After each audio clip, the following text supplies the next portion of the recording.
November, the Strait of Juan de Fuca. 12-foot swells rolling in from the open Pacific. 40-knot gusts out of the southwest. Rain horizontal and cold enough to make your hands useless in minutes. Two boats are out there. One is a 2022 model, $170,000, bought 6 months ago from a Victoria dealer who promised it was built for the Pacific Northwest. It's taking on water through a poorly bedded deck fitting. The owner is on the radio asking for a tow. The other boat is a 1977 trawler, 47 years old, paid $34,000 Canadian at a Nanaimo brokerage 3 years ago. It is making 9 knots directly into those swells. The crew of 2 is uncomfortable, but completely composed.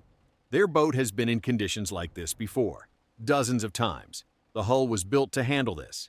Built thick, built heavy, built by people who understood that a boat that breaks in bad weather is not a boat. It's a liability.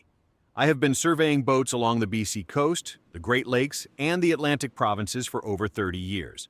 I have written surveys on vessels that should never have left the dock and surveys on vessels that could have circumnavigated the globe without modification.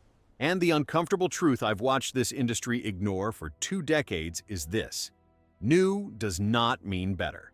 New, in many cases, means thinner, lighter, faster to build, and slower to survive. Canada has some of the most demanding recreational boating waters in the world. The BC coast between Victoria and Prince Rupert, the exposed stretches of Lake Superior between Thunder Bay and Wawa, the Cabot Strait between Cape Breton and Newfoundland, the Bay of Fundy, where tidal currents rewrite the rules of seamanship. These waters do not care about your touch-screen chart plotter or your integrated sound system. They care about your hull thickness, your engine reliability, and your boat's willingness to absorb punishment. Today I'm going to name 7 low-cost trawlers that were built for punishment, and I'm going to show you exactly why they are surviving Canada's toughest waters while brand new boats are falling apart.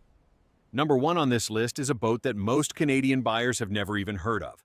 By the time I'm done, you'll understand exactly why that is about to change. Number 7, the Uniflight 32 Race 36 trawler. Most Canadians associate Uniflight with sport fisher models. That's a mistake.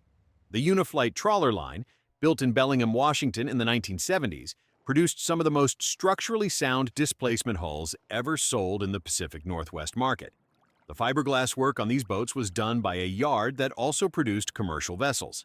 The standards were commercial standards applied to a pleasure craft hull. I worked with a couple from Vernon, BC, Mike and Sandra, who wanted a boat tough enough for the BC coast but manageable enough for 2 people without crew. They came to me after spending 6 months looking at newer 40-foot trawlers in the $150,000 range and walking away frustrated by what surveys kept finding: thin hulls, soft spots, improperly bedded fittings. The Uniflight 36 they bought cost $36,000. The survey was clean. The hull measurement in 3 separate sections averaged 30% thicker than a comparable new production boat. Mike said, "I kept waiting for the surveyor to find something. He didn't find anything." Who should buy a Uniflight 36? BC coastal buyers and Pacific Northwest cruisers wanting commercial-grade construction at pleasure craft prices. Who should avoid it? Buyers who prioritize interior aesthetics. Uniflights are functional, purposeful boats with no pretension toward luxury. Number 6, the Alban 27 and 32. Trawler Scandinavia has been building boats for cold, violent, unforgiving water for longer than Canada has been a country. When Alban Marine designed their trawler series in Sweden, they were engineering for the North Sea, conditions that make most Canadian coastal waters look gentle. The Alban 27 and 32 brought that North Sea DNA directly to the Canadian market, and they have been proving their worth in Nova Scotia, New Brunswick, and Newfoundland waters ever since.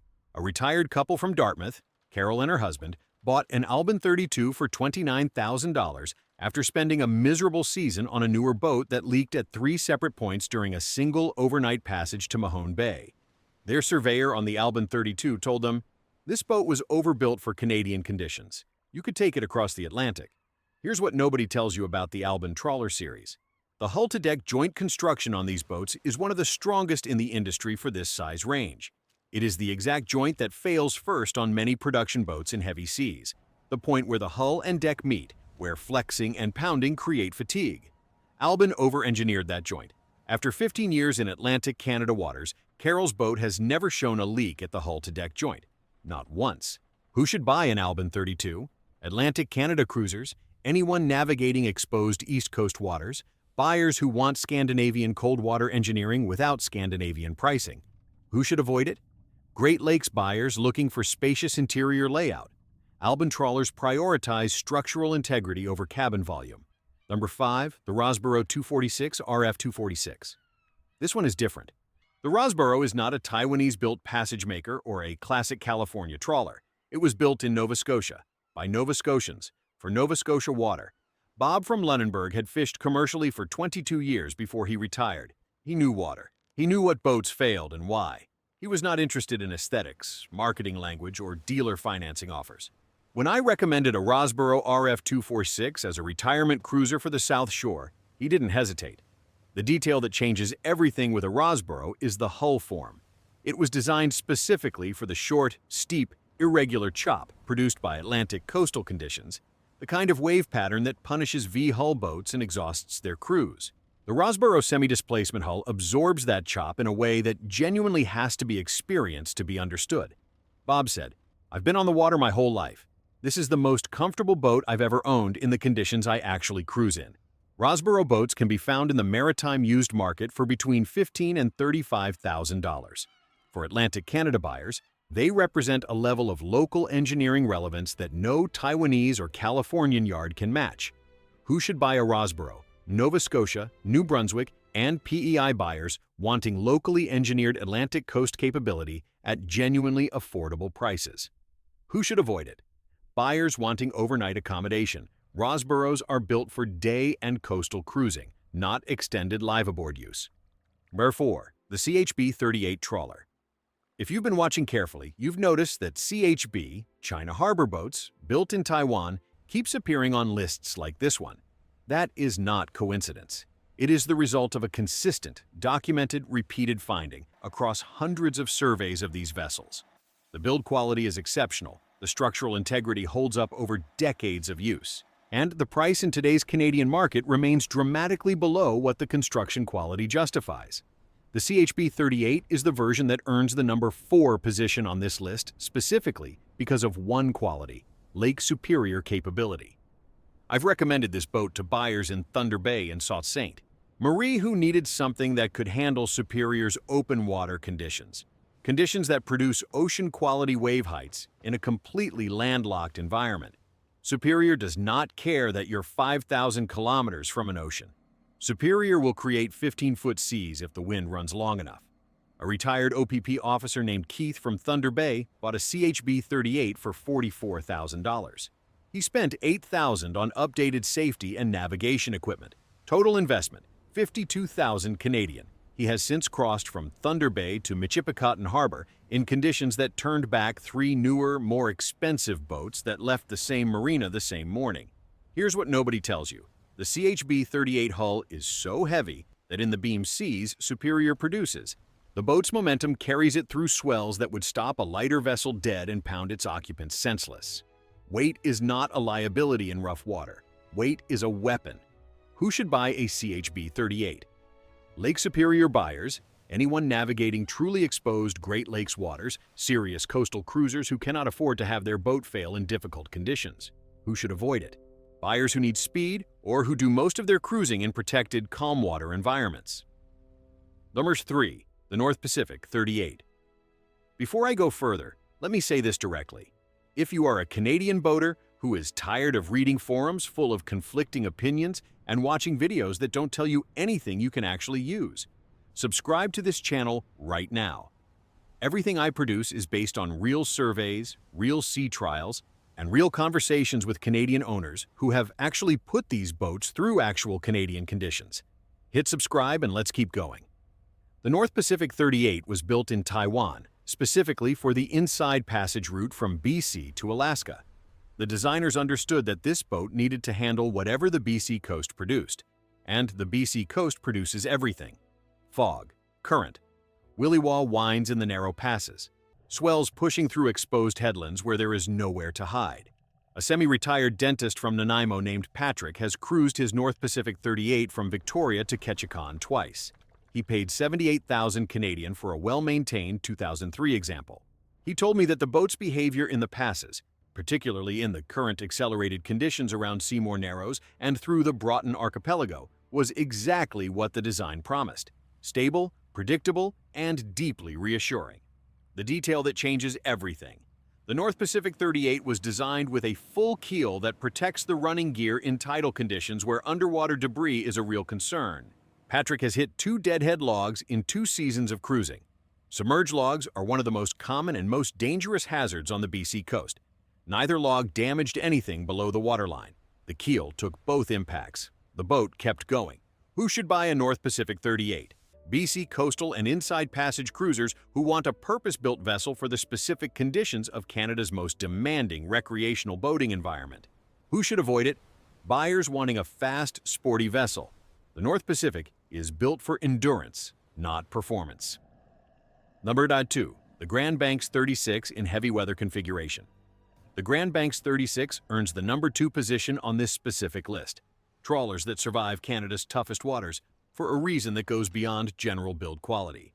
The Grand Banks 36 was designed with a stabilizer system option that fundamentally changes how a displacement trawler behaves in beam seas and following swells. Properly equipped, it is one of the most comfortable rough water trawlers in its size class in the entire used market. I surveyed a Grand Banks 36 for a retired couple from Halifax, Robert and Margaret, who specifically needed a boat that could handle the conditions between Halifax and Lunenburg in all seasons. Not just summer sailing weather seasons, all seasons. Nova Scotia coast in November, the Bay of Fundy in October, real conditions. Robert's Grand Banks 36 came equipped with Paravane stabilizers, a simple mechanical system that dramatically reduces rolling in beam seas by using hydrodynamic drag to dampen the boat's motion. No hydraulics, no electronics, no failure modes beyond a snapped wire. He paid $87,000 for a 1984 example with the stabilizers already installed. Margaret, who had been seasick on every previous boat they'd owned, reported 0 seasickness on their first offshore passage in conditions that had both of them expecting the worst. What most people don't realize about Paravane stabilizers on older Grand Banks vessels is that this technology, simple, mechanical, proven over decades, is more reliable in actual heavy weather than any modern active fin stabilizer system at any price. Robert's system costs nothing to operate and nothing to maintain beyond periodic wire inspection. It has no electronics to fail in the worst possible moment. Who should buy a Grand Banks 36 in heavy weather config? Atlantic coast buyers, BC coastal cruisers, anyone for whom seasickness or rough water comfort is a real concern. Who should avoid it? Buyers in protected freshwater environments where the stabilizer system adds complexity without benefit. Number 1. The DeFever. 44. The Strait of Juan de Fuca, November. 2 boats. I told you that story at the beginning. The boat taking on water through a poorly bedded deck fitting was a newer production trawler. I won't name the brand, but I surveyed it afterwards. The deck fitting installation was my professional assessment. On record, substandard work that would not have passed a commercial marine inspection. The boat was sold at retail with a manufacturer's warranty and a dealer's assurance that it was built for Pacific Northwest conditions. The boat making 9 knots into 12-foot swells was a 1977 DeFever 44. I know that boat. I surveyed it when the current owner bought it. The hull thickness at the bow, the section that takes the most punishment in head seas, measured significantly beyond minimum standards. The deck fittings were bedded with material and technique that I have not seen on a production boat built in the past 20 years. The engine room had been maintained by its previous owner, a retired BC Ferries engineer, with the same standards he applied to commercial vessels. The current owner paid $67,000 Canadian dollars. He spent $14,000 on updated electronics and safety equipment. $81,000 total for a vessel that has since logged over 8,000 nautical miles in BC coastal waters without a single structural issue. Not a leak, not a soft spot, not a fitting that moved. Here's what nobody tells you.